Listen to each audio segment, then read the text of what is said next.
And I'm like, John. And he's like, oh, I need something to drink, bro. And I stood him up and he ate a half a banana and he drank like this flat Pepsi I had. He drank like half of this flat Pepsi. Right. And I hear the judge going, competitor 62, are you going to return to the stage? Right. And I turn him around and I push him up onto the stage. Hey everybody, welcome to episode 55 of It's Just Bodybuilding. Dusty Hanshaw, Big Ron Partlow, you know the deal. Coach's Corner, Instagram questions, coming right up.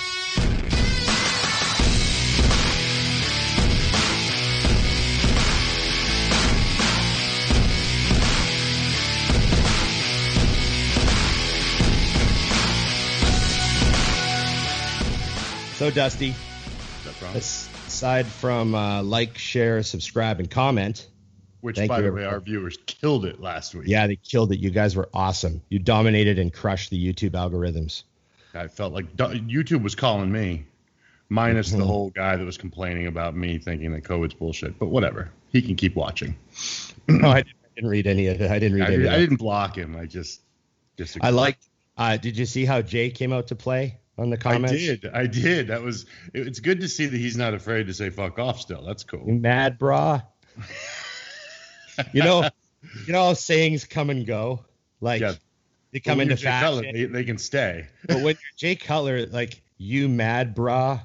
Like, it's so his era, and it's almost a caricature phrase that he could use forever. You mad, brah? You could see Jay. He does that, and then he dabs, and then he walks away. And this will be in 2030. Oh, sorry, man. way too young to even. I'm too old to even say that, but whatever. That's so fun. I know. I got a lot going on, and I got a lot of questions. And we had a show last week. A good fucking show last week. Yeah, we had a great show. Congratulations to Iain. For I know he was super disappointed with how things went at the actual Tampa Pro. At the last Tampa. At the first Tampa. His first visit to Tampa. I wonder if he got all superstitious. Did he get like the same hotel room and everything, or did he like? I think he would get a different one, wouldn't he? Different one, right? Have to. Like, don't give me 876. That fucking sucked. Right. So yeah, he came out and he sure had to earn a win. It was a great show, and congratulations. He looked fucking nuts, and wow.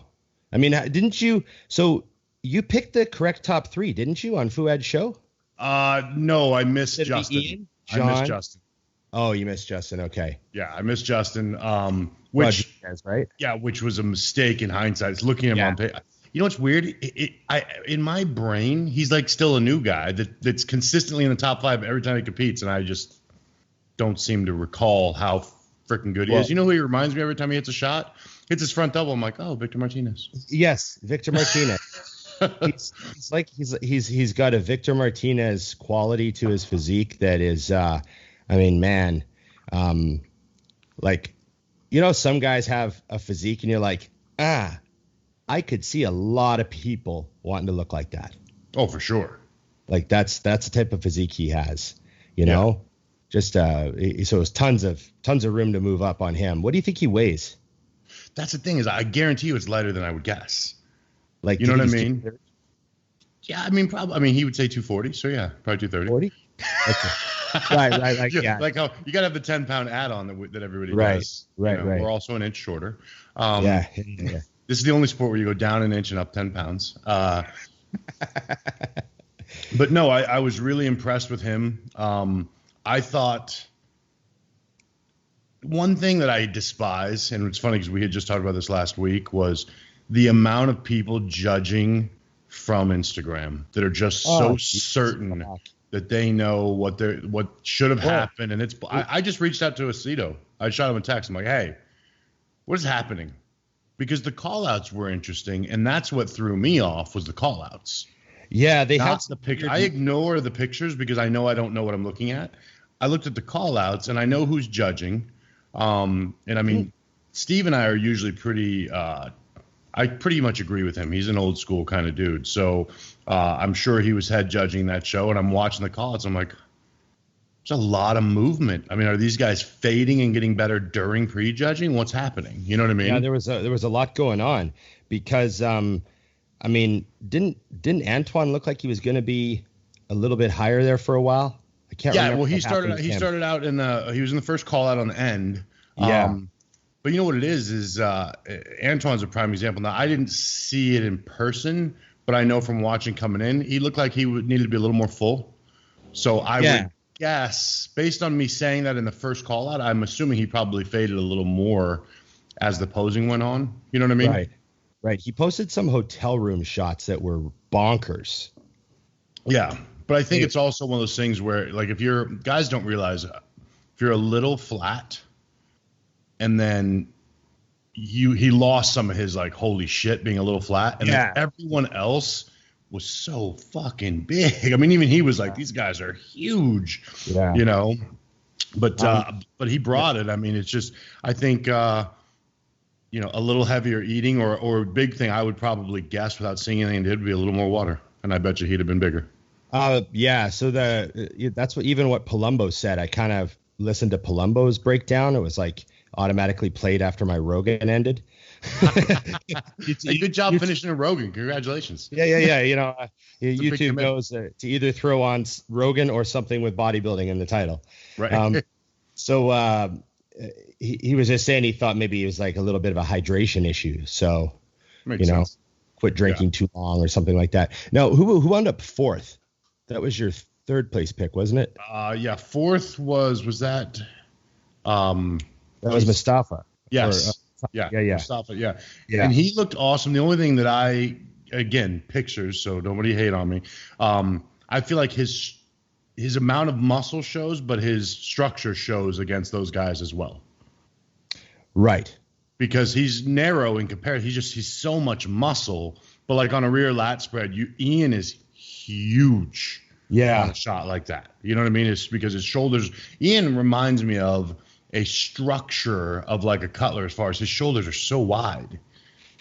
I think there's a lot. I think there's a real Dennis Wolf quality to Iain. Oh, I see what you're saying. Yeah, no, I understand. Yeah, he has a Dennis Wolf quality to me. He's not quite as tall, so he's not quite as big of a guy, but still overwhelmingly big in the front lat spread. A guy who's huge in the front lat spread. That is, it's like one of those. There's like a few things that like plant in the judge's brain. You know what I mean? Well, he does. No one in that line was beating him in a front lat spread. No, because he's got the legs for it too, right? So and the waist.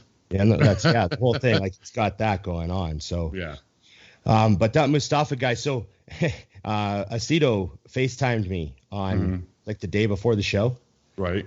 And he just said Mustafa is off the charts. And he just said that they just went for like a pump workout. And I saw some of the video from that. And he's like, he's so thick he can hardly move. He said he looks like he said he's got like a Phil Heath 3D-ness to him that is just like he just can't wait to see him on stage. Right. And said he was a real threat. Right. And obviously, I mean, I saw the pictures. They're just nuts. Yeah, I kind of felt dumb because after prejudging, actually I posted because someone tagged me in something. I had him in fifth after prejudging, or I'm sorry, before the show. And then watching prejudging, even with where they had him on stage, I was like, oh, he's like 1-2.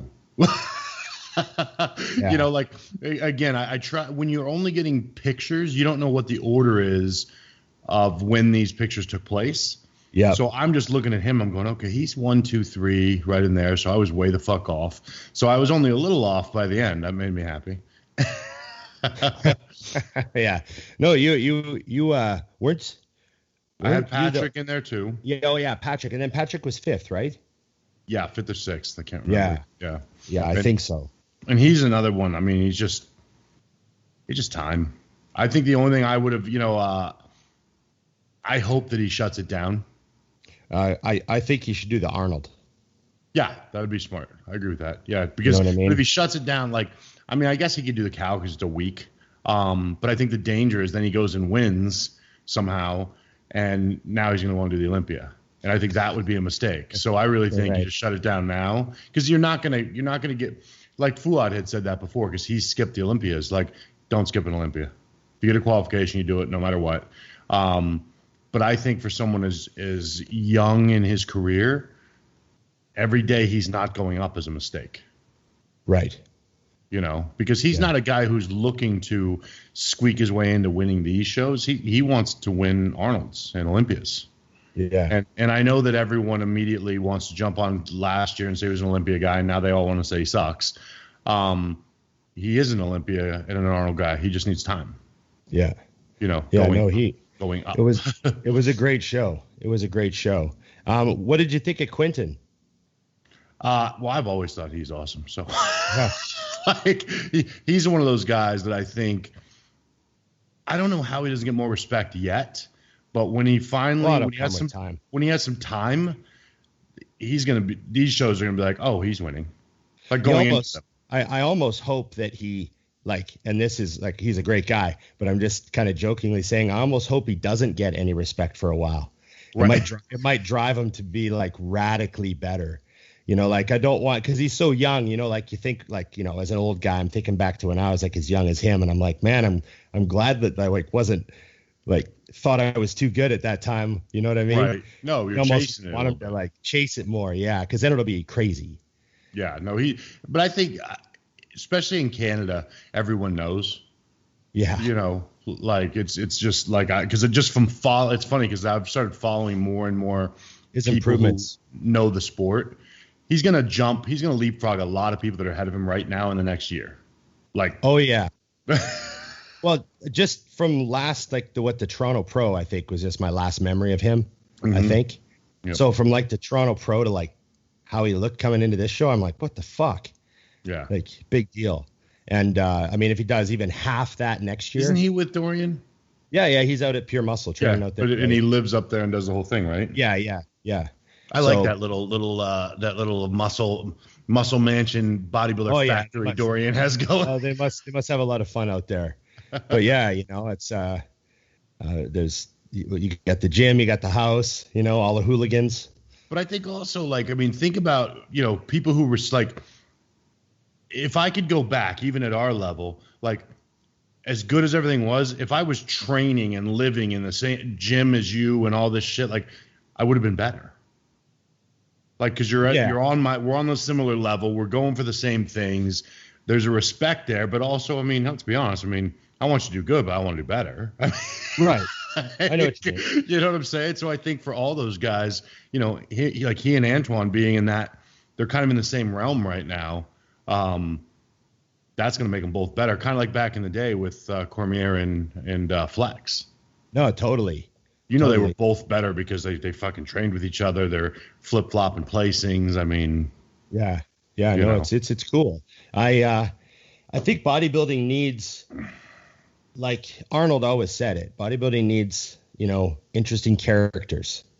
Right. And I see some like cool potential for the next like little while here. I think we got a good group of guys, you know, and then I want to rewind a little bit and talk about like a veteran, the guy who got second. We kind of skipped De La Rosa.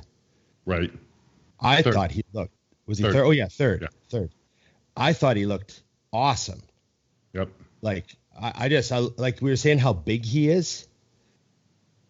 Like, everything fits with John though. There's nothing. Yeah. That's the thing I like about John is you can look at Iain and run him through the poses and say, well, he needs to bring X up to be better. You know what I'm saying?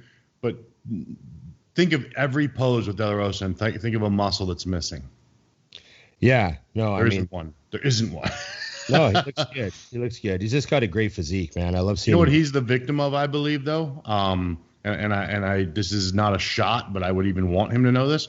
I think John's a victim of I've seen that before. Yeah, I know what you mean. You know, like I want everyone, including me, who's a fan and a friend, I want him to blow my mind a little bit. I want him to come out like, and don't get me wrong, like I'm not a believer that everyone should be sliced out of their heads. I think a lot of people lose something when they do that. But there needs to be something, because right now I think he's kind of fallen into that realm, as good as he is, almost like Sean Ray, who was phenomenal, but you're like, yeah, but I've seen it. I know what you mean. We have to. It was Patrick Moore was 6th. It was Max Charles who was 5th. Ah, see, you fixed that. Yeah. And I had Max in the mix too, because I've always been a fan of him, and I actually knew he and Milos seemed to have something put together.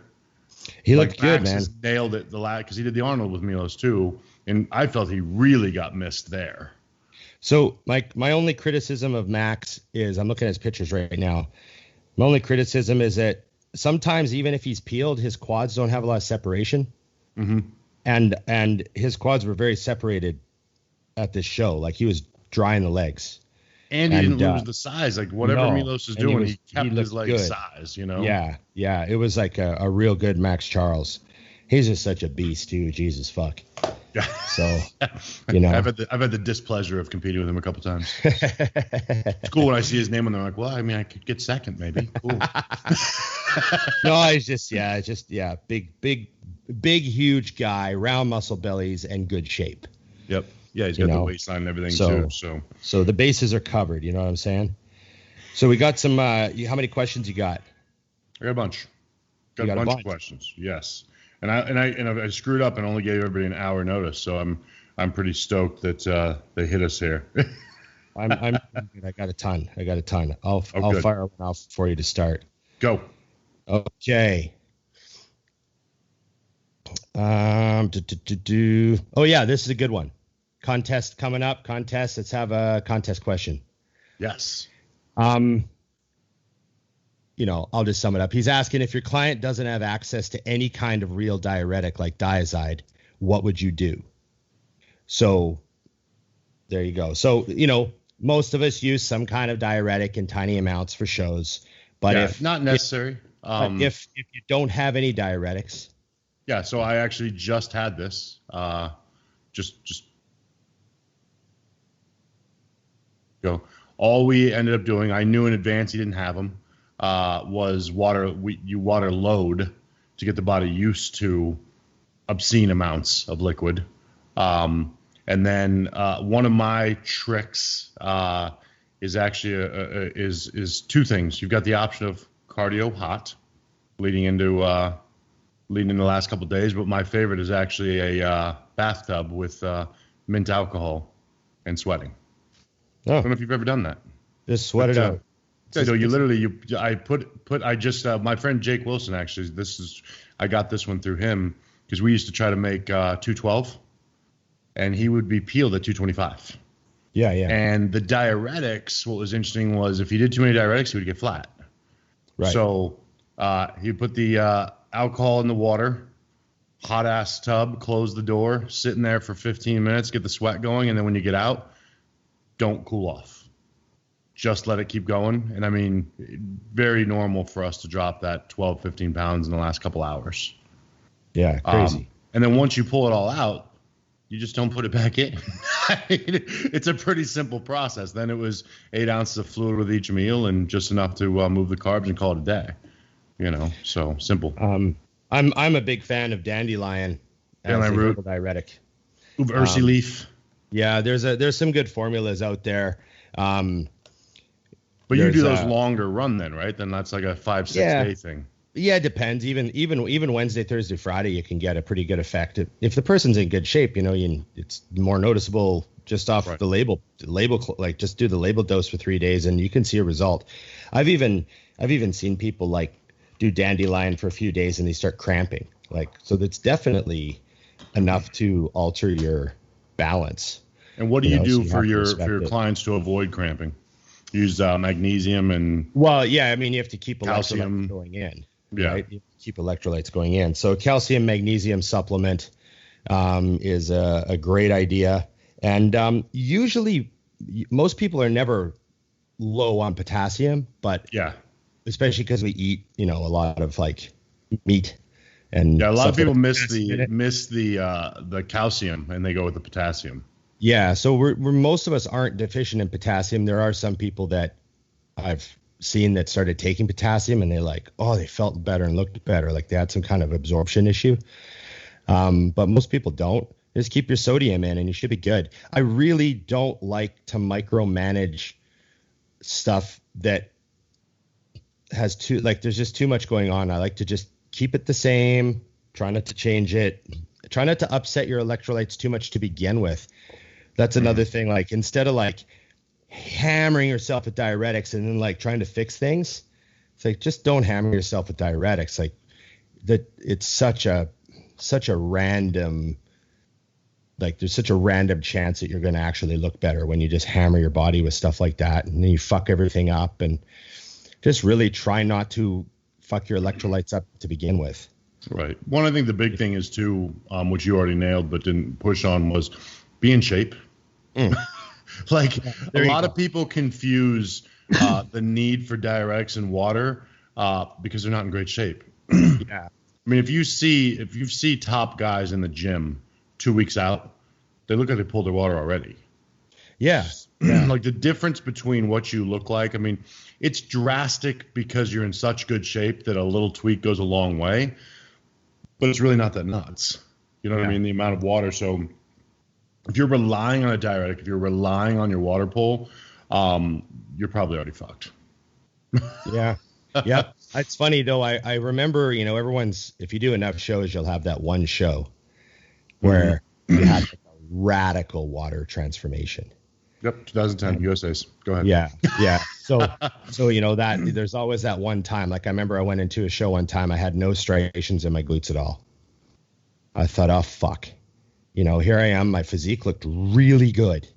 I had like full round pecs, and my back felt big, and my legs were round, and I was like just so happy with my physique, but my glutes weren't ripped, and I was so fucking stressed.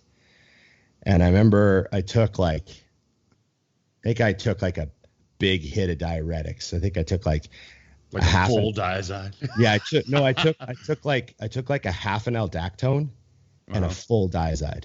Right. Wild. At the same time. Right. And anybody who knows diuretics knows that we're being sarcastic. Yeah. No, but that's what I took. I took a 50 milligrams aldactone and a full diazide and went to bed. It was like a pretty heavy hit for me. Yeah. And I had some calf cramps in the middle of the night, and I sipped a little bit of water, and I pissed a ton. And then I got up in the morning and looked in the mirror, and my glutes were just fucking raked. Like, I just couldn't. I had like the top ones going right into my ass crack, and like I just couldn't fucking believe how good it worked. And then that amount of diuretic never worked again. It always fucking hammered. Like, yeah, but you wouldn't want to do that again unless you were that far off. Exactly. Again. Yeah. It was just like, and then I was like, oh my God, like, I can't. And then I was like, all morning of the show, I was on like cloud 9, like fucking, I didn't even give a fuck. Like, I'm like, oh my God, they could put me in 10th place. I like fucking awesome. Like, I just couldn't even believe how it was like. You were just waiting to turn around. You were just waiting to turn around the whole time. Yeah, no, I was just really, really happy with how that turned out. It was crazy. But that's rare. That's rare. I've seen that with a couple of clients too. Like, I remember having guys where you're like, oh fuck, this guy's just not quite. I really thought he was going to be there, and then like, do the Friday night, like just one hit. Yep. Next morning, get morning pictures. You're like, oh, the legs are in. Like, right. Fuck. But that again isn't normal. Yeah. Well, we don't want that big swing, but I guess at the end of the day, if you're not there, then you got to swing for the fences because you're fucked either way. Yeah, I think some of it too is when you come into a show like pushing really, really, really hard too, like. Think you're not quite ready and you're just fucking pushing. I think there's all the stress too. So you've got like fake water on you that looks like you think you're fatter. You're actually like, just stressed out and don't look as good. Right. So there's more to pull. Yeah, that's the magic of sleep right there, Ron. There you go. So yeah, that's classic. All right. So here's one, and I have someone asking, are we going to do a Project Super Heavyweight 2? He says, don't toy with my emotions. So do you remember Project Super Heavyweight back in the day with what Dante put together? Yes. So essentially, for those of you who don't know, but Justin Harris and Kuklo were the two main guys, a couple other, but essentially he had a thread going of just showing them advancing. And And it's something I've wanted to do. And in hindsight, I probably should have done with a couple guys I have now. But the problem is finding people crazy enough to follow through with this shit. Like to actually continue to get better, you know? Like, I mean, I don't think it's that a lot of guys realize, and I put up a post about it this morning, is most bodybuilders and people in general don't give anything 110% for an extended period of time. Right. It's a length of time required to do stuff like that. Yeah. You know? Would you say, I'm going to bring up a client of yours, Cole. Yeah. So how many years you helped Cole for? God, 3.5. Yeah, I mean, it's been a minute. And he actually is exactly who I was thinking I should have. Well, he was a perfect, he was already good. But wasn't he like, he was nowhere near where he is now. No, he was like a big dude, you know, and then like he started working with you, and then next thing you know, he's deadlifting like 6 plates for reps, and then next thing you know, he's like 250, and then next thing you know, he's like isn't that what happened? I'm like he's so good now that he went from like, you know, I would like to see him eventually be in a top 5 to now it's like, well, now it's just a matter of time before he gets his pro card. Right. Like I wouldn't have guessed he was getting a pro card when we started, even though we had it mentally. He has done things. I mean, like for example, his front double was terrible. Transformed. It was terrible, and he's just done every little thing. And those are the guys I wish I had to put those through, because it's not the magic of the DC training. It's not the magic of Dante or me. It's someone who was actually willing to do it every single day. I bet you Cole couldn't tell you the last time he missed a meal. No, I can tell. I mean, you can see it. You know? So that's the secret. So yes, I would love to do it. I'm just going to need to know that I have some. And I've got a few guys right now that are young that have blown my mind. So yeah, it's not asleep yet. It'll just be a matter of where to put it these days, because I've got a couple websites and things that are up, and I wouldn't want to just jam it on social media, because I want people to actually follow that thing. Right. You know what I mean? Like it's right. I love social media because you can watch me bodybuilding, you can watch me train my dogs, but I want you to focus on this one. Like this is what it'd be all about, you know? Yeah. Okay. Okay, I got one for you. Favorite. So this one's really easy for me to answer. Favorite up and coming pro physique. Okay. What's yours?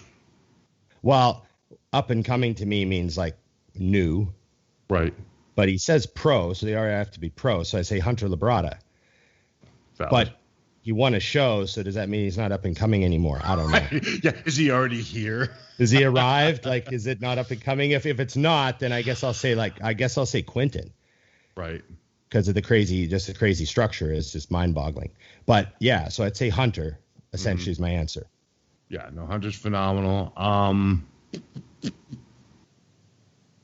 I guess I'm going to go back against my own stupidity from last weekend and say that Justin is he's that good. Yeah. You know, there you go. Great answer. I'd like to see him blanging away. Okay. Go ahead. Yes, I got a few here. My damn thing, I got to remember to stop locking those. When did you first compete, and do you have any stories about it? Any advice for your first competition? This is a good one. I like this. So I first competed. So I always tell everyone my first show was in 97, right? The Northern Alberta. So it's the first show I did where I was like, okay, I'm going to go start trying to win like a pro card. Right. But I actually did a little local show when I was in high school.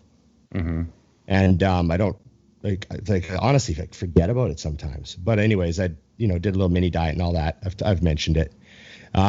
So yeah. But as far as advice on competing, I mean, go watch some shows. Know what you're getting yourself into.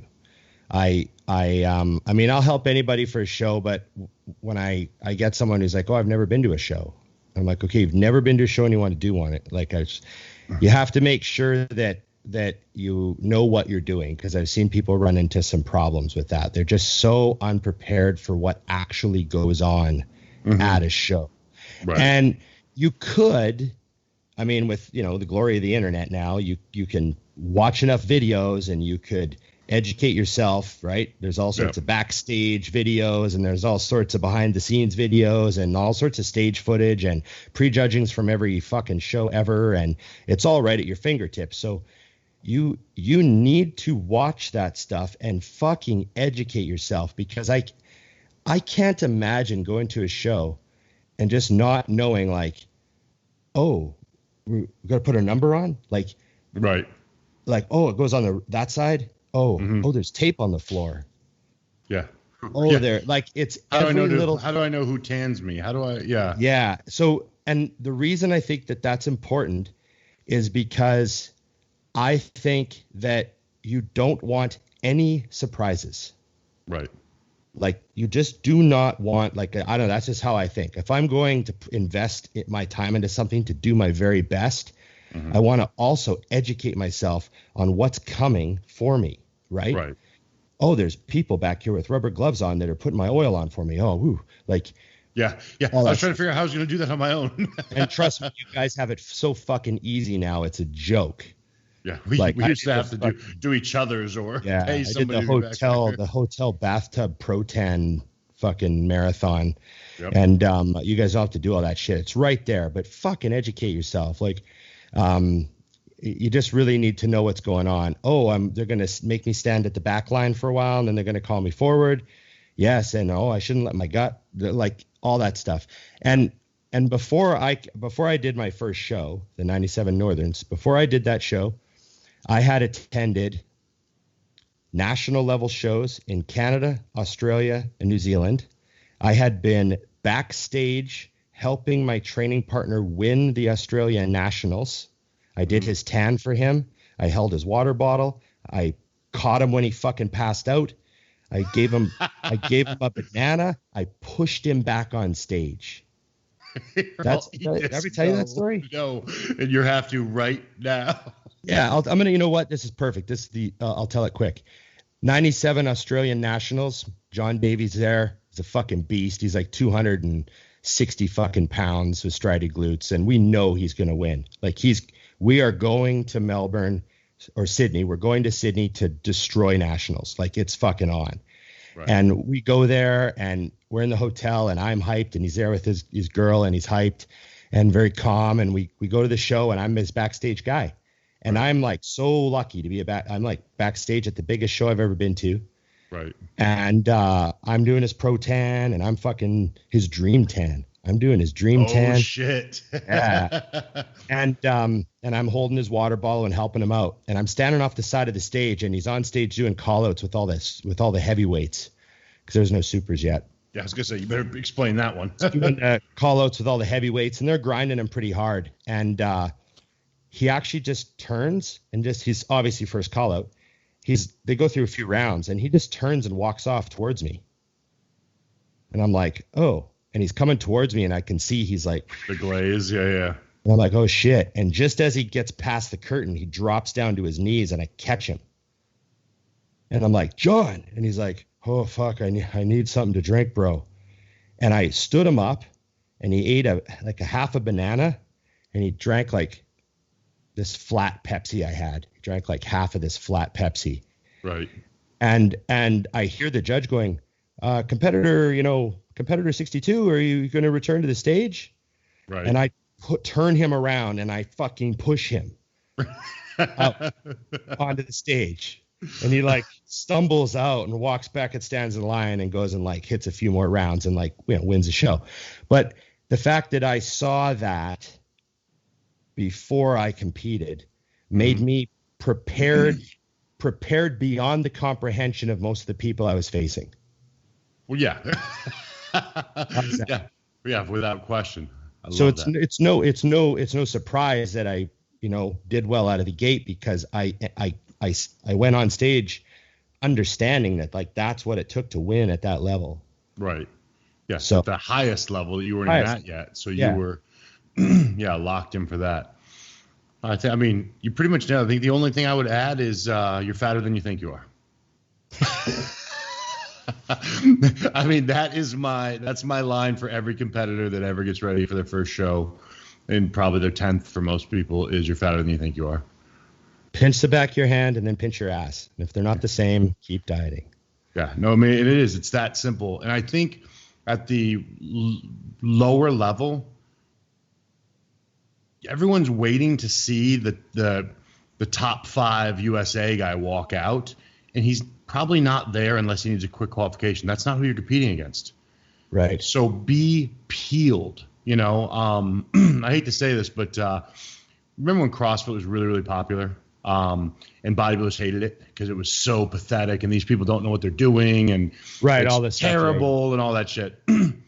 Well, what you had was top level bodybuilders watching my mom do CrossFit in a box and being surprised she was getting injured. Well, watch their best. Right. Those are bad motherfuckers. Oh yeah. Doing obscene things. And that is how I look at local level bodybuilding, is too many of you guys are afraid to do your first show because you're thinking about Nick Walker. He's not doing your show. You know, I mean, I won, to give you an idea, so I won my first overall in 2008, straight first, class and overall.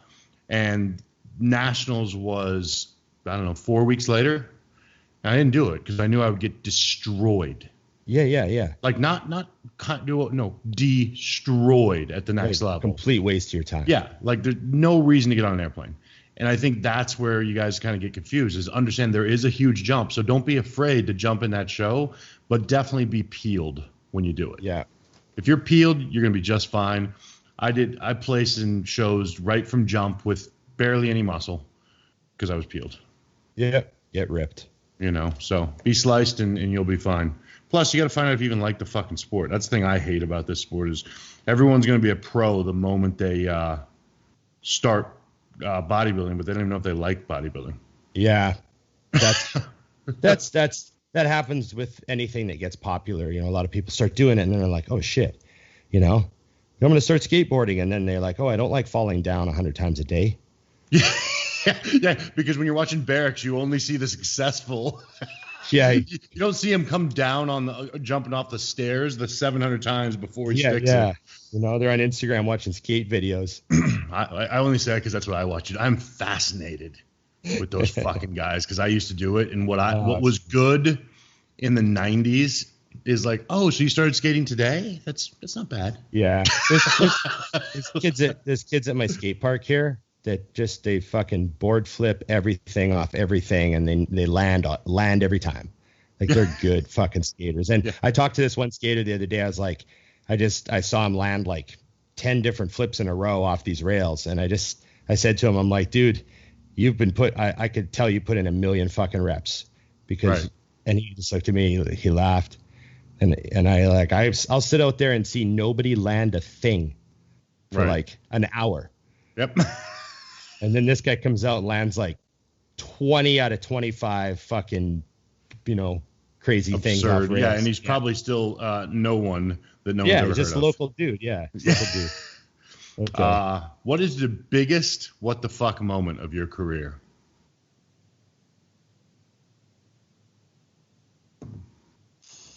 Just trying to think. Biggest what the fuck moment. That would mean I was like shocked and blown away with something. Mm-hmm.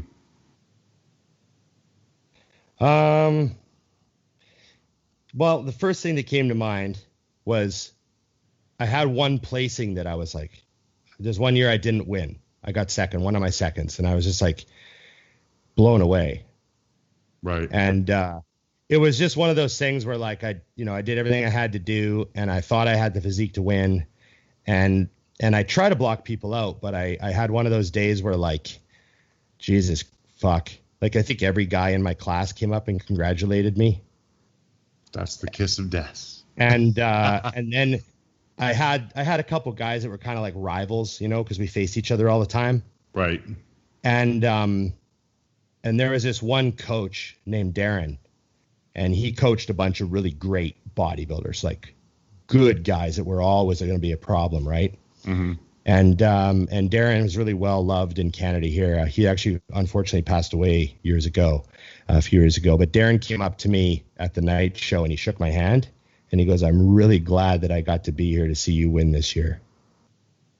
And he was like a really well-respected coach. Right. And I was like, oh, fuck.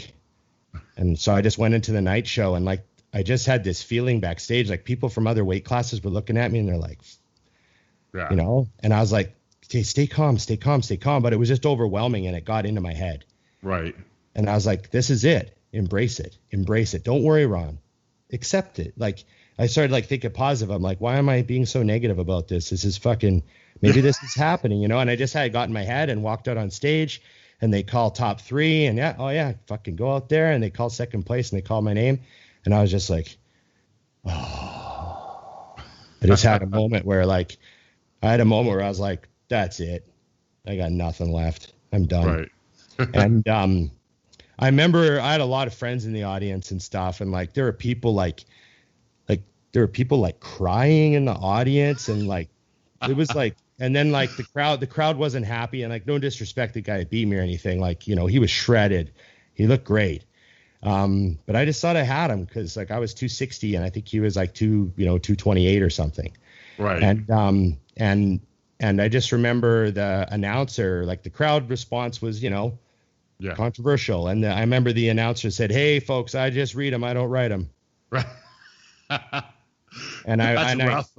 I think that was like as far as what the fuck moments, and it's no one's fault. I guess it's my own fault. But it was a huge lesson. And I remember I from the time I walked off the stage to like, I don't know, the time I was standing out in the lobby talking to my girlfriend, I was convinced that I was done. Right. And then I walked out into the lobby. I remember this now. This is another little story. And I was like crushed. Fucking, I just had nothing. I was trying to keep my head up, right? Because I felt humiliated too. I was like, oh my God. Right. And I walked out, and I talked to my girlfriend, and I was just like, holy fuck, I was so rattled. And Aceto was there. He just hadn't come and found me yet. Right. And I was just like, oh my God. And then this kid walks up to me, and he goes, and they're still doing like the overall still going on. Right. Like, you know what I mean? And Emily just returned from a 5-day road trip. I am. So the show's still going on. Like they're calling the overall out, right? But this kid leaves the auditorium, and he comes out and he goes, "Oh, I really want to get a picture with you before I didn't want you to leave without getting a photo with you." And I was like, I don't know, just something about that. I was like, oh fuck.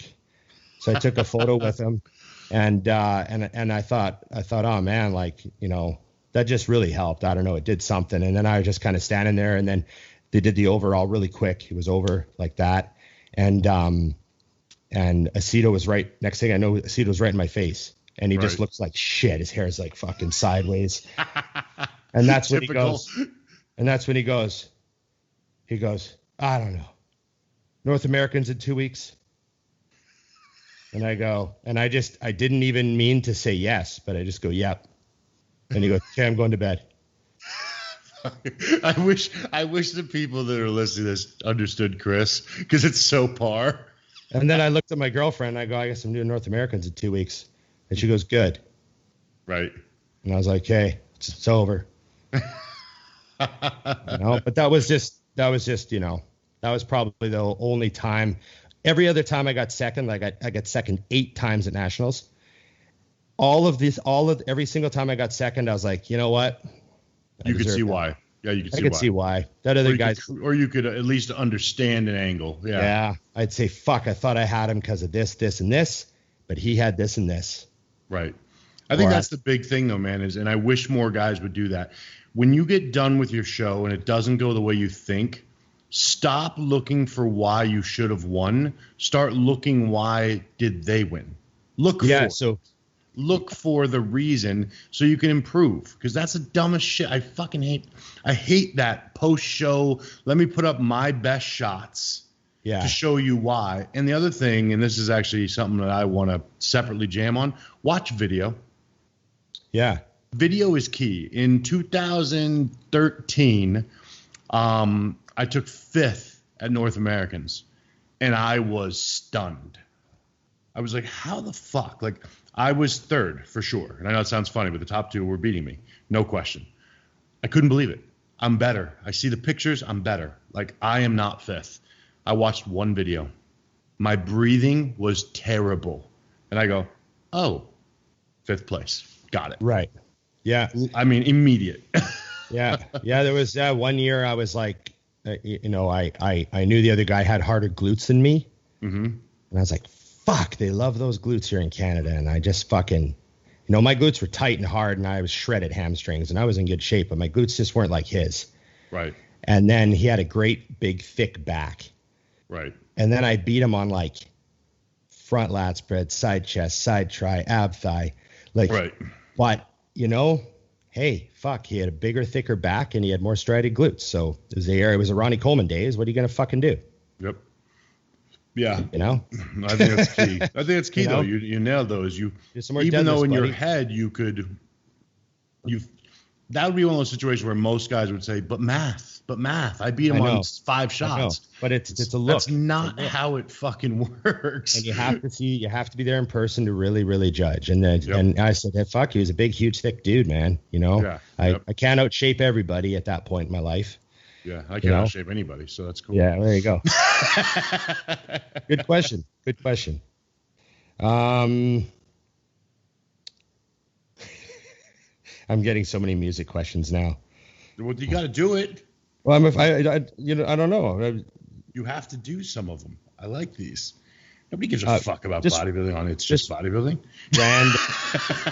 Random funny stuff. I know they're just trying to get us to talk about goofy shit, when they ask. Right. Like this one is, what's your favorite Bon Jovi song? Oh, my God. Let's see. Oh, that one's easy for me. What is it? Oh, no, you got to go first. I'm asking. Well, shit, you're just killing. How about this? I'm going into my playlists because I actually have Bon Jovi playlists here. Ooh, I mean, it depends on how emotional I want to be. You know what I'm saying? I mean, do I want to go with "I'll Be There for You"? I mean, I'm not ready. I'm gonna go with "Wanted Dead or Alive." That's the best Bon Jovi song. That song is the fucking. That's one of the all-time playlist, road trip, fucking airport, fucking away from home. That song's on every single playlist I've ever made, I think, where there's any sort of like, I'm on, I'm off on my own, all that stuff. That's fucking classic. Yeah, I knew I threw you off on the "I'll Be There for You" though. That's a soft ballad for them. That's great. And then my second favorite Bon Jovi song is actually a John Bon Jovi song. It's not actually the band. Yes. It's just John himself, and it's when he did Blaze of Glory for the Young Guns soundtrack. Fucking only Ron breaks it down that far. I'm like, oh yeah. Blaze of Glory. Oh yeah.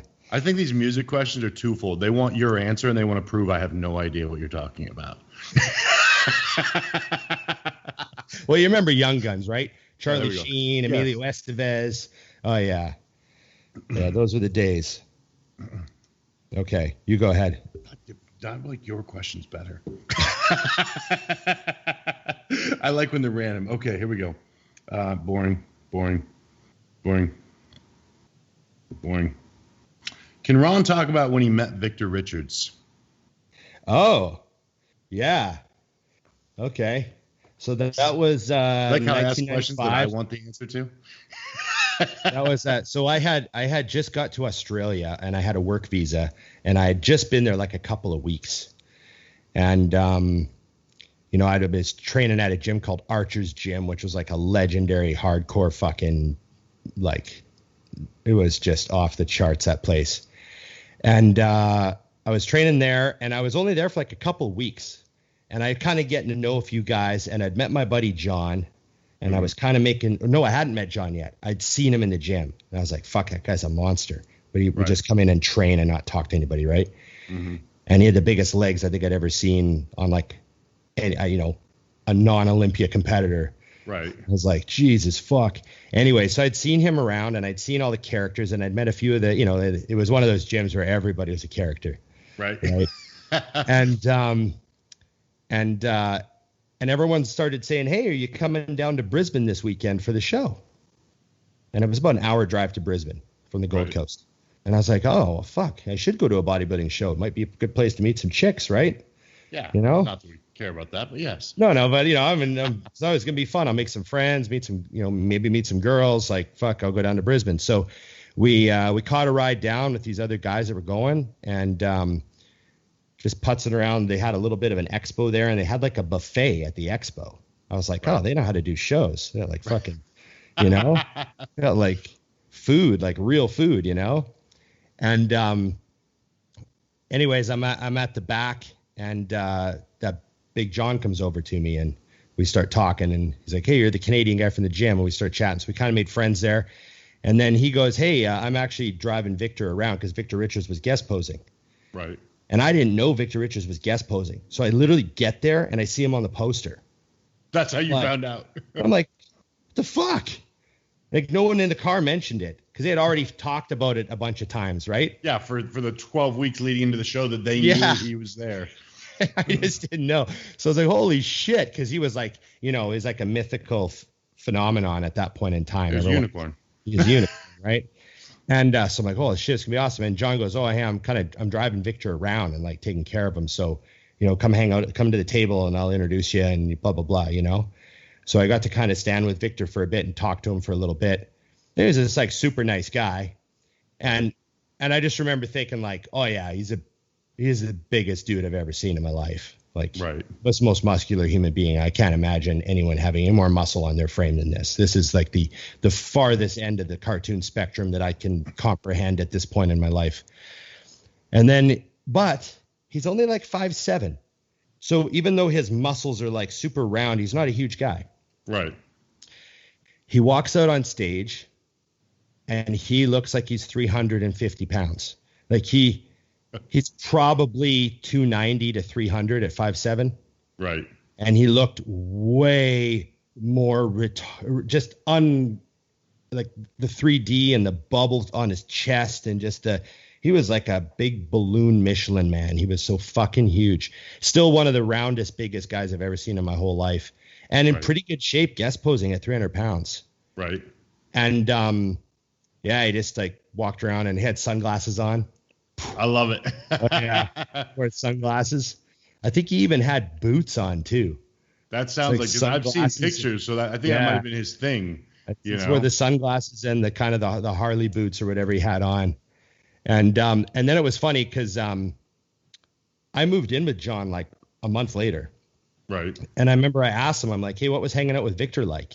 And he's like, oh, he's cool. He just kept wanting to go to all these different clubs. Like he wanted a club hop. Right. Like he wanted to go to all these, look around and be like, oh, let's go check out another club. So John took him to like 4 different clubs that night, I guess.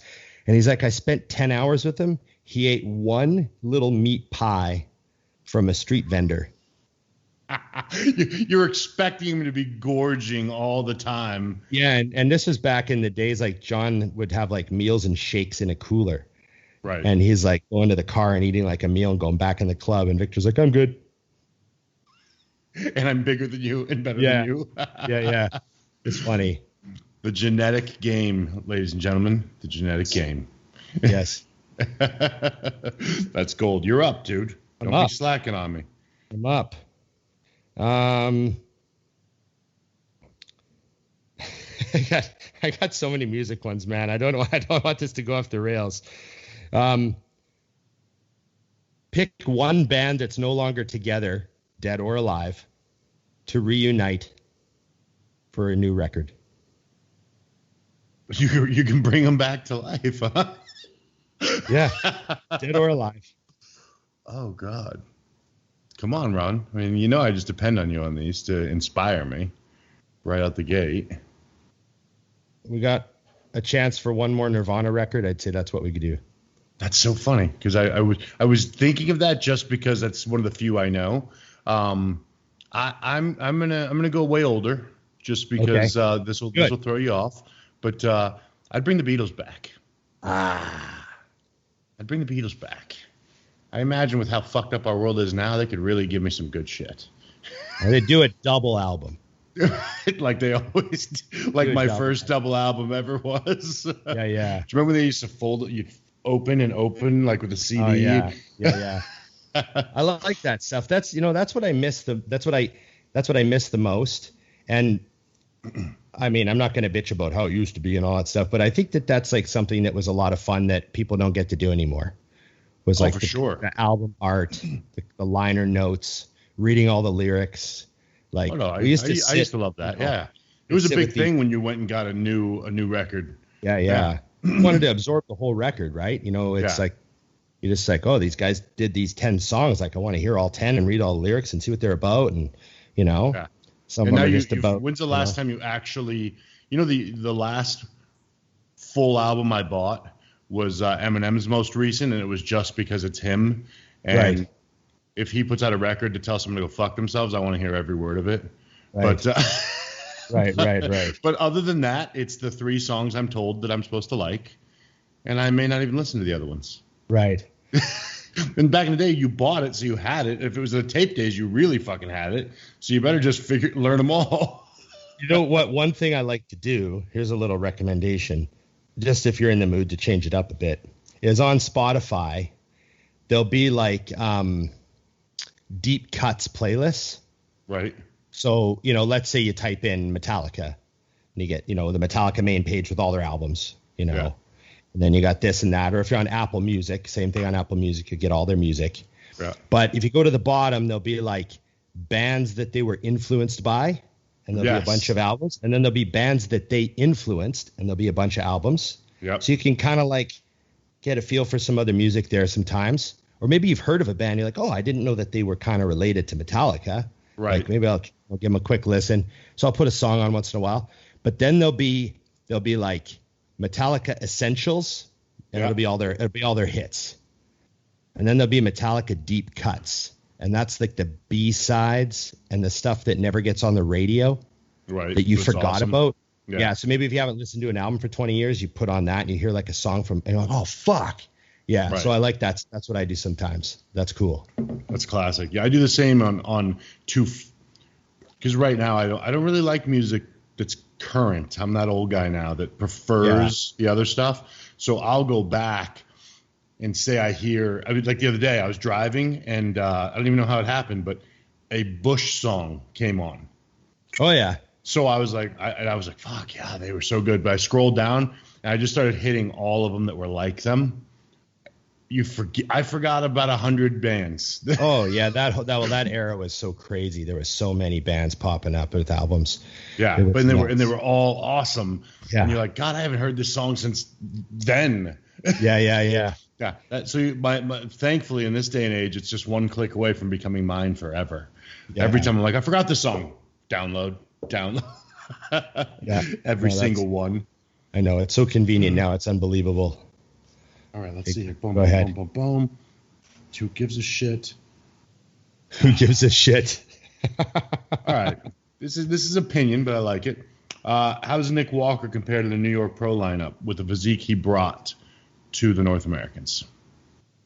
Well, Nick has all the muscle in the world, and he was very lean, but he wasn't peeled like the guys in the New York Pro were peeled. There's still a level of graininess he can get to. He's very it's a couple pounds.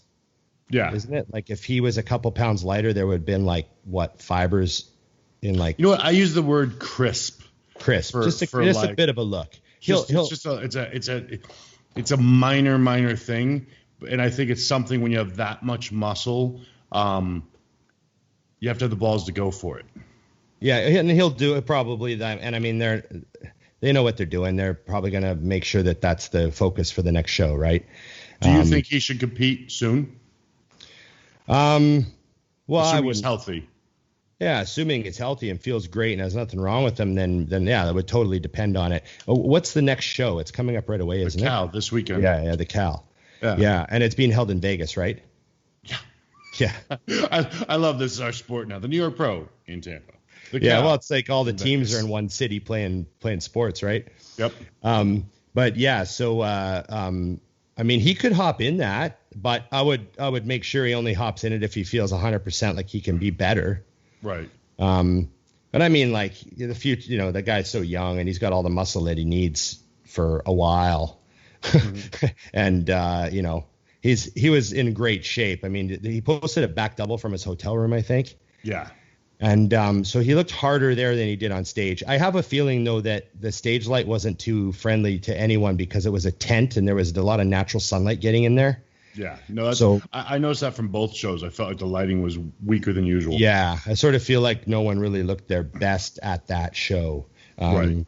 Just judging by how lighting affects people. You know, you want that black room with a black background like we talked about, and they didn't have that. Yeah. Might as well have all been white at that point. No, yeah. I agree. I think it really just depends on your mindset when you should compete also. Sometimes it's good to just be a winner for a minute. That's exactly it. Sometimes it's good to train for 6-8 months as a winner. Yeah. Like because if you go, yeah. I mean, you know, I don't feel like I feel like there's things to lose also. Like you don't want to go there and get 9th. And I don't think you would. Don't get me wrong. But this year is also different because there's a lack of shows. So the shows are deeper. Yeah. If you think about last year's shows, like they didn't have 8 guys that could be winning the New York Pro. I think it's great. I think it's great for business too, to do what Hunter just did, where he turns pro and then does content as a new pro for like a whole year. Yep. Right. And he's a champion. And he can like literally have the trophy in every video with him if he wants. Yeah, I am still the champ the whole time. The whole time. Like, the whole time in every video I'm the champ. It's a champ coming at you again. It's a guy that just won his show coming at you again. Like that sort of thing. Like, what do you think about this? I mean, separate subject, but kind of the same. That I miss from when we were first in bodybuilding is I liked when guys would just keep going.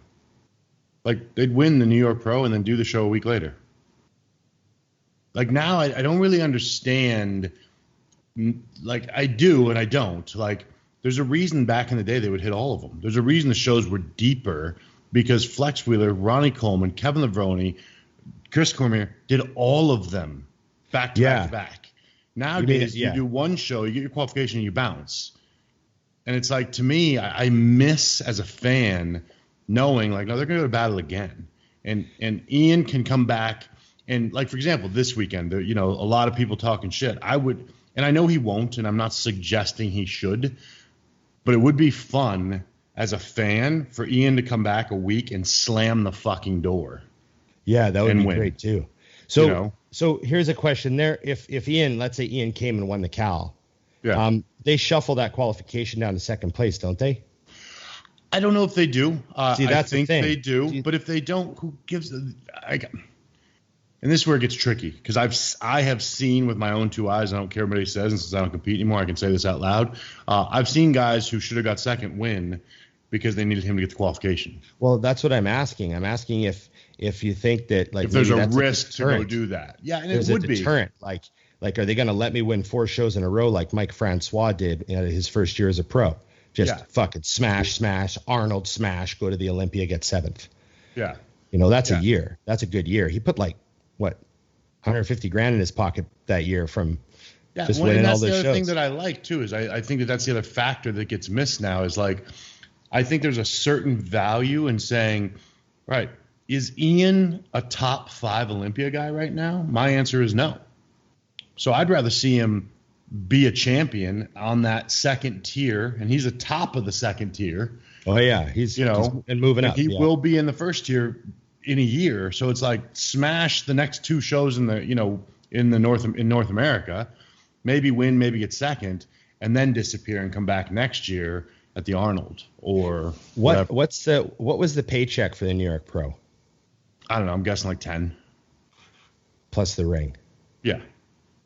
I mean, you know, but it's also about winning shows. Like, guys are never going to pull a Levrone anymore with 30 some odd wins if we're doing one show. Yeah, well, I mean, the top, you know how top 3 used to qualify for the Olympia? Yeah. That used to drive so many guys to compete. Yep. It's like, fuck, if I can just land a third, I can go to the O. Right. So guys would be just like kicking and scraping and showing up peeled, just desperately trying to get top 3. And I think that it almost kind of, to me, may have hurt how things work when they made it winner only goes to the O. I agree. Because that would drop off a lot of motivation for a guy who's maybe a 4th place guy at his last show. It's like, well, fuck. I was 4th at my last show, and these 6 guys are going. But if he's thinking I was 4th at my last show, these 6 guys are going, and I only need 3rd, maybe I can get 3rd. Right. I don't know. I'm just trying to think. No, I agree for sure. And I also think the point system sounds cool on paper because you're thinking everyone's keeping track.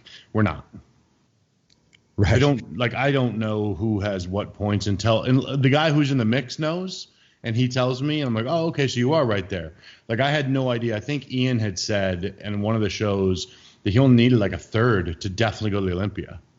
Right. On points. It's not exciting as a fan. And I'll be honest with you, like, I know like the last year before they did the changes, there were 18 guys at the Olympia. And I think they were saying the Olympia was watered down a little bit. As a fan, I never felt that way. No, I agree with you. I mean, I remember there used to always be like almost 20 guys in the O. Yeah, it never bothered me. And I realized, like, I love when people say, wow, well, that guy's not on that level. He's number 18 in the entire world. Yeah. Say it like that, and he doesn't suck so much. I don't care that Phil Heath can smoke his ass any day, a week, and twice on Sunday. 18th on the planet. Right. Like, you know what I'm saying? Like, I think it's funny. Like, oh, you took last at the Olympia. Yes, I did. Yeah, after I qualified for it. Yeah, by beating other phenomenal professional athletes. I don't know. Yeah. But yeah, I would like to see that come back. And I think you're right. I would love to see them. You have to be willing to admit that your move to make things better didn't work. Yeah. And I think that that's a place that the IFBB does not do right now. Like, I can tell you, I go as a fan and watch the shows. I don't mind seeing 18 guys at the Olympia. No, I don't either. You know. And there's a lot they could do if they're worried about time. There's a lot they could do to speed up the show, the night show, that nobody in the crowd gives a fuck about. Oh God, there's so much noise. Like all the stuff they do that, like, I understand you're trying to have a real, like, a show, you know, but no one really cares about, like, let's do one Lifetime Achievement Award because that's awesome. Yeah. And it's cool to, like, I love seeing them give someone like an awesome award for being, you know, fantastic for decades. Lifetime Achievement Award. I get it. You got to please the sponsors. Just do supplement of the year or something, whatever. Yeah. And then that's it. No speeches. Keep it just fucking like. Well, and the sponsors, but the sponsors, even you, if you own the supplement company, you want the trophy and you want to be able to advertise that you were the protein of the year. Mm-hmm. You can mail you that shit. Yeah. You don't care. You don't. I know. And no one in the crowd goes, oh, Mutant Isolate is the best. Okay, well, I'm going to go buy that tomorrow. No, I know. I'm watching the show going, okay, I'm starving. I really hope remember when this thing rolling. Remember when they used to do like all the nominations for all the bodybuilding.com? Yes. Nominate, and they'd show all the nominations and then they'd show the winner. Like, holy fuck. Even at the Arnold, when they do all the cool, like they do a really cool show where people come out and do like wild things. It's awesome to watch. I just want them to get back to the point. Yeah. I view it almost like if I'm watching a movie and we're just getting into that final 30 minutes, don't interrupt me with some cool shit that has nothing to do with my fucking movie. Yeah. I'm like, so I have to watch this Cirque du Soleil thing right now? And I'll tell you another thing. The athletes want it to move faster too. Yeah. They're very happy to get out of there an hour earlier. Yep, for sure. So, okay, I got one here for you. Describe the origin of your friendship with Dusty Hanshaw. Wow. God, the origin. Well, shit, we knew each other for years from expos. So, but what's the origin? Well, I've told this story before. I think the first time I actually met you, I gave you condolences for your dog passing away. Well, no wonder we're bonded for life. I think I can't. Which dog was that again? That would have been Molly. Molly. Yes. Molly got sick suddenly and passed away. Yeah. Yep. And I saw you at an expo, and I remember I was like, oh, there's Dusty, and I knew who you were, and I'd like, we hadn't met, we hadn't really talked, I don't think. Right. But I was like, oh, it's Dusty, and all of a sudden we were like face to face, and I was just like, hey, Dusty, and you were like, hey, and you knew who I was, and it was funny. I didn't have anything else to say to you. I was like, hey, I'm really sorry about your dog.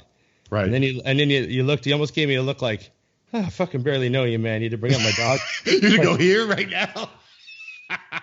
I just, it was just one of those things, and I just kind of laughed after, and I was like, oh, that was idiotic. Why the fuck did I say that to him? That's funny though, because I'm sure his fucking friend. Why would I condolences on his dog? He doesn't want to hear that from me. What kind of bullshit was that? It was funny. Chewed myself up for that one. Fuck, Ron. What the fuck are you thinking? You might as well have said something else weird to him too, like, "Oh, your wife's got a nice ass." It's like, what? Dude, I have to tell you this story because it's on subject but off. So, and people relax. People get really uneasy if you talk about death. I don't have a thing with death. Okay, so my dad commits suicide in 2008, and December. Okay, so I get back to the gym on, I don't know, December 28th, and this girl goes to me, hey, so how was your first Christmas with your dad? I was like, do you want a do-over? Like, really? I was like, I literally to test me. I laughed because I was like, I've always known you were stupid. But right. it was one of those things. Like, I told that story like 10 times that day because I thought it was the funniest thing because it was the dumbest shit I had ever experienced in my life. I was like, that's what you're going to go with. I'm fully ready to give you a do-over where I can actually walk backwards to the door. Right. We could start come this back in. Pretend this never happened. It was so funny. Mine's not as bad, but I did have someone do the same gaffe. It was like, like 2.5 months after my mom passed away. Uh-huh. There's someone, I can't even remember who the fuck it was. That's the funny part about it. Is I just remember the incident. And now looking back, I don't remember who the fuck said it to me. That's the funny thing. Like, I can't even, but they go, hey, so how was your first Christmas without your mom? And I was like, well, kind of a bummer for everybody, I guess. What are you supposed to say? I'll be honest with you, it's so much better because I always hated her green bean casserole. Oh, that nagging. Yeah. Like, what are you supposed to say?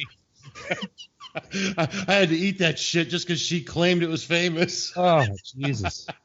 Like, what are you supposed to say? And I just remember saying, oh, I guess it was kind of a bummer for everybody.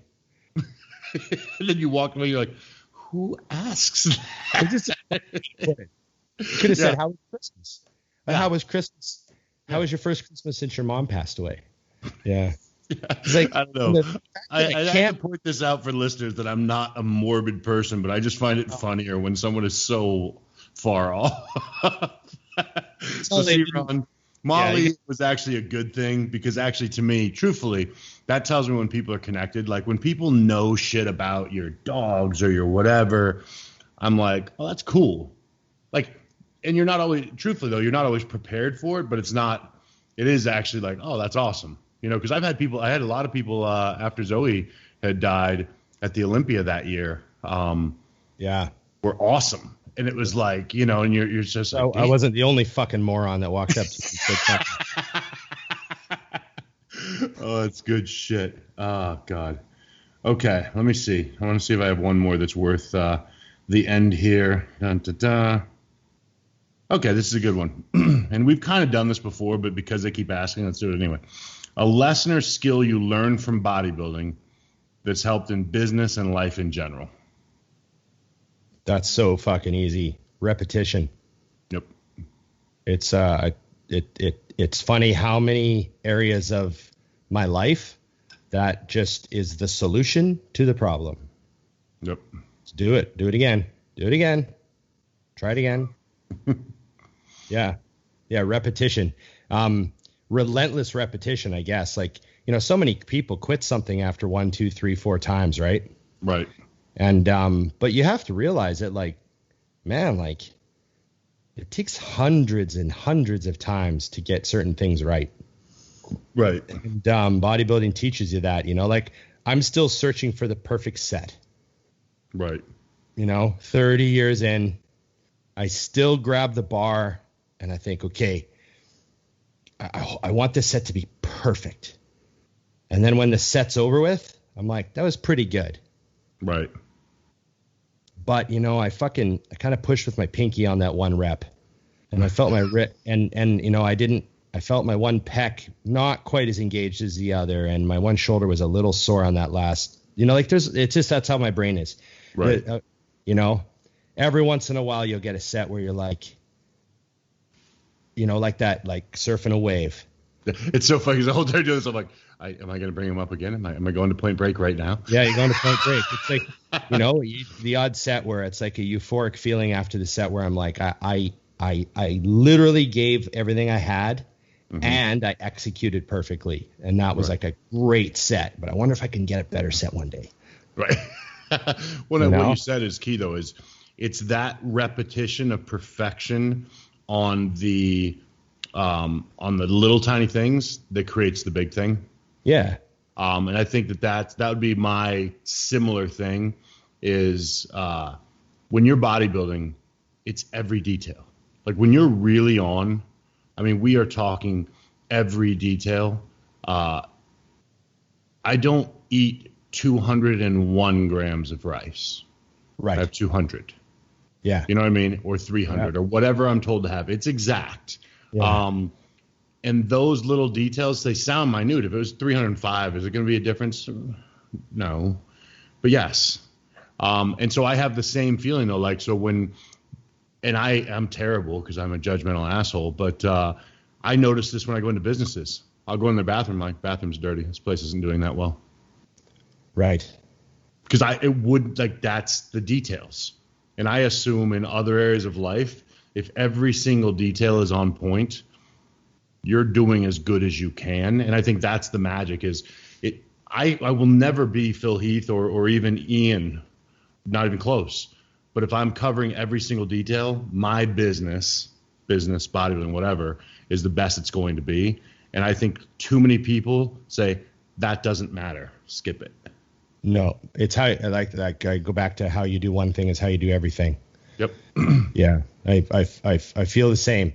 Are we going to wrap up? I had one more thing I was going to say. Go do your one thing. Yeah. So I'm not going to bring up my bike, but I'm going to encourage everyone to do something they're bad at. And the reason I say that, like try to learn something new. Try to learn something new. I'm experiencing like a lot of mental and also obviously physical things, learning this new skill, working on this new skill. And I think it's been immensely beneficial for my mindset, how I feel during the day. They say reading is good for your brain, learning a new coordinated activity is good for your brain, all that stuff, kind of brain training, getting things firing in different ways. Yeah. Doing something that you've never done before, learning a new skill, whether it be playing an instrument, reading a book even, or doing like what I'm doing, just fucking around. I think it's been really good for me because I just feel really like, I don't know, I feel like a little bit clearer headed, a little bit more efficient with my time. It's managing another thing into my days actually given me like a little bit even more structure than I had before. Right. And I think that, as a bodybuilders, we get really obsessed with what we're doing. Yep. And, I'll see like on Instagram, I'll see like, oh, he also plays guitar, or he also does this, or also does that. I think it's important for us to have something that we do. Right. Like, so, if I went through huge periods in my life where I didn't have a hobby. Yeah. And then, a guitar playing was something I've always done periodically here and there in spurts. But I think it's really good for you to do something. I don't know. Pick something. No, I dig that. I dig it because I had somebody ask me that on my Q&A the other day, like, what's another hobby? And I kind of laughed. I'm like, I don't have one. And it's not right. And I hate when someone says, well, I don't have time, because I do have time. Like I keep myself occupied with business and things like that. There's absolutely time. And what you're saying and just thinking about it, because when someone asks, I'm kind of like, this is all I do. Like I should probably be slightly more well-rounded than the fitness industry and or business. That's it. You know, and like you said, it's fun. I mean, fuck, like that gives you a little, although you're focusing on something, it's not on the same three things that you're so obsessed about. You know, it's like they say, if you're having a hard time with something, walk away from it. Right. Come back. Yeah. You're walking away, not that you're even having a hard time with other things, but you're walking away from those things and coming back with focus, skill, whatever. Or in my case, it's like, well, don't forget, Dusty, you're still good at this because you suck at riding bikes. No, but also it also like just a different way of thinking. Your hobby could be a business venture, like just a way that you haven't been using your brain, something new for your brain. I don't know, whatever. It could be fucking anything. I'm sure it's going to be beneficial, but I'm enjoying it. So yeah, it's good for you. They say even listening to music that you don't normally listen to does stuff to your brain. Like there's all sorts of cool things. And, you know, maybe I'm worried I've fried it a bit too much and I'm trying to be nice to it now. That's nice. Add mushrooms. You'll be fine. Again with the mushrooms. Sorry. Oh yeah. Someone asked when Dusty and I are going to do a podcast on shrooms. Wow. Apparently Joe Rogan and Post Malone took mushrooms before their podcast, which I've watched. It's quite interesting. I think it's time. All right, Monday it is. Sorry for our guest who's about to have a hell of an experience. Right. Man, never know. He might be into it. Yeah. We should probably let him know that we're sending some his way. There's going to be a package at your door that weighs exactly 3.5 ounces. Okay. That's a lot of mushrooms. Okay. Thanks, buddy. Thanks for all the questions. Thanks for all the comments, shares, likes, everything. You know, you guys make the show, and that's why we're here. We got a great guest next week, so keep your eyes peeled. It's going to be a lot of fun. And anything to leave them with, Dusty? Big Ron 20 on the I Am Mutant website. Exactly. Keep those rolling, Dusty 20. And hey, by the time you guys see this, the big sale that we just had is over, so you're fucked. Yeah, but use the code. Yes. Till next time, man. It's just bodybuilding.